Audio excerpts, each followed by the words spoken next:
किती खारट आहे. बिट्टी काय मी पण नाही खाऊ शकत हे. पण काय देवी करते, बिट्टीला आवडीचं खाऊ करतो म्हणून उपीट करतो म्हणलाय आणि खारट करून ठेवला होय. काय राग काढायला काय बिट्टीवर? नाही मान्य आहे, शाळेची थोडी चुकामुक झाली म्हणून काय असं करणार होय? हो, नाही असं का करीन मी बघते.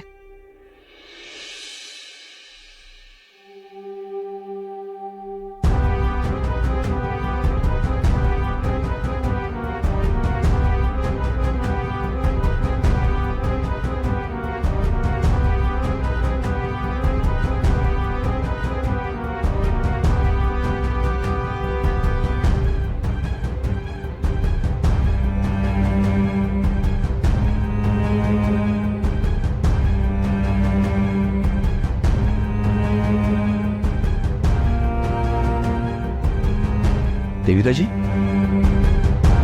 काय करताय तुम्ही? तुमचं लक्ष नाही का कामात?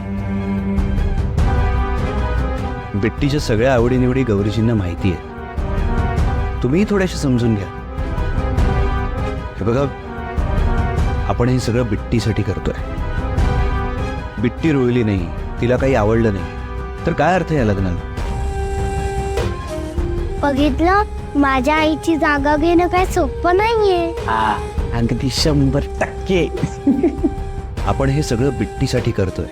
तिला आई हवी आहे. बघा, अगदी गौरीजींसारखं नाही पण ऍटलीस्ट बेसिक गोष्टींची तरी काळजी घ्या.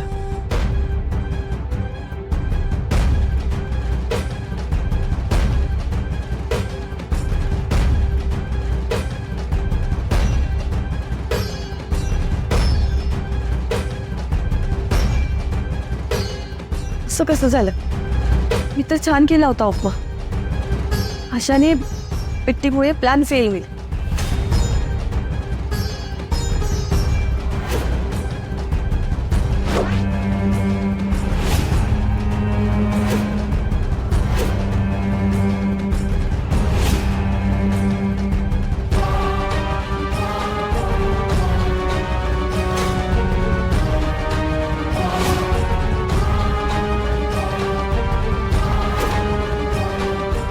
आज हावडे होता. बिट्टी पण अशी एकटी का शाळेतनं निघालीस? काही झालं असतं म्हणजे कोणाला तरी सांगायचं ना. मी सांगितलं होतं कोणाला? देविका आईला.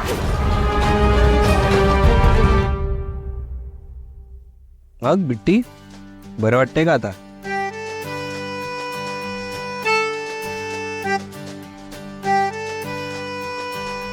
दाद्या, दाद्या, देविका ताईंनी पण जरा लक्ष द्यायला पाहिजे ना. म्हणजे पोरं सांभाळणं अवघड गोष्ट असते, त्यात त्यांना सवय नाही. बरोबर आहे. गौरी वहिनीची पण काय कमाल आहे नाही. म्हणजे ती बिट्टीची खरी आई नाही, बिट्टीला तिने जन्म बी दिलेला नाही. बिट्टीचं कसं सगळं छान करते म्हणूनच तर बिट्टीसारखं तिला आई आई करत असते. बिट्टीला तिच्या जन्मदात्या आईपेक्षा गौरी वहिनी जवळची वाटते. कसं आहे पवन, जन्म देते ती आई नसते, जीव लावते ती खरी आई असते. आणि चांगली आई होण्यासाठी मुलाला जन्मच दिला पाहिजे असं नाही. मातृत्व उपजत असावं लागतं, जे गौरीजींमध्ये आहे. बिट्टी तर गौरीजींची मुलगी आहेच, पण आश्रमातल्या प्रत्येक मुलाला आपलेपणाने सांभाळले गौरीजींनी.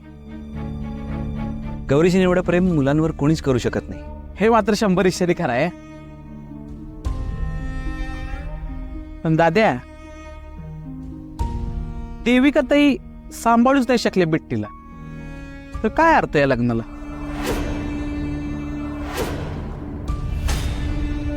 म्हणजे तुमचा यो लग्नाचा निर्णय चुकीचा तर ठरणार नाही ना?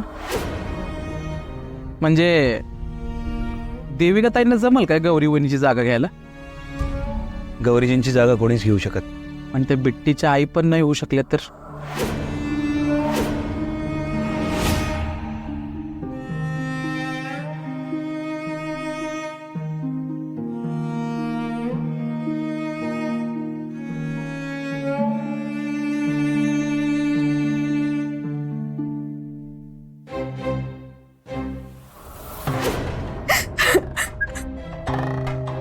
अगं देविका का रडतेस? काय झालंय? अगं नंदिनी, मी पण तेच विचारतीये, पण काही सांगतच नाहीये, नुसतीच रडतीये. हे बघा, तुम्ही आधी शांत व्हा आणि काय झालं ते आम्हाला सांगा, नाहीतर आम्हाला कसं कळणार आहे?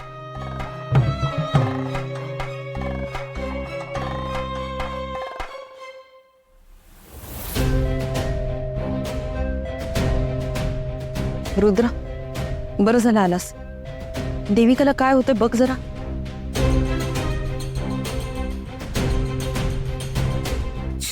सगळं चुकतंय.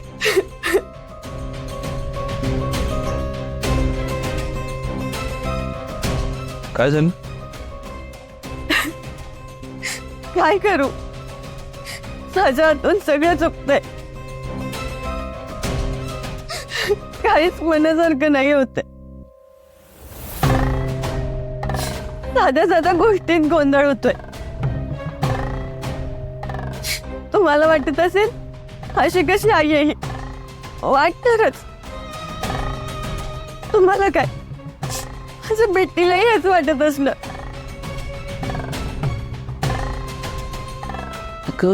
अगं नाही, असं नाहीये, होतं असं कधी कधी. नाही,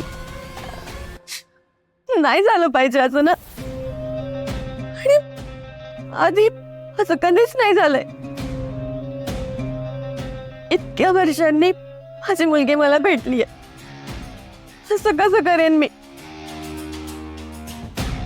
पण गेले काही दिवस खूप कठीण होतंय माझ्यासाठी सगळं. कशातच लक्ष नाही लागत आहे माझं. सगळं एकदमच आलंय. गौरीचा आजार पण, सुमित श्वेताचे टोमणे, विद्येची जबाबदारी. मी कोण म्हणून करते हे सगळं? आपल्या नात्याला हवंच नाहीये अजून. माझी ओळखच नाहीये.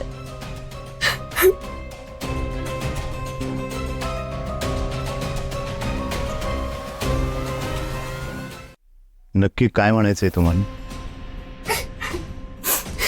मी आई आहे तिची, हे बाबा.